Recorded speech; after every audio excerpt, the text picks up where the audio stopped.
عسلامتكم، شنحوالكم؟ اليوم باش نعملوا مع بعضنا غسات متاع كخاب بنينة على الاخر. حسيلو تنجموا تعملوهم سالي، تحطوا فيهم الفخوماج بالتون والا سكري بالشوكولاته. حسيلو نودكم ولا يشهيكم بالحق. الرسالة هذه اني ديما نعملها سهله على الاخر، تنجموا تعملوها مالحه والا حلوه حسب الاختيار، وطيح لكم كميه باهيه.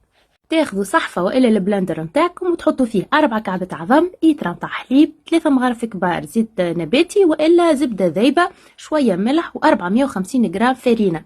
نحطوهم هذوما الكل مع بعضهم ونعملوا لهم ضربة بالخلاط.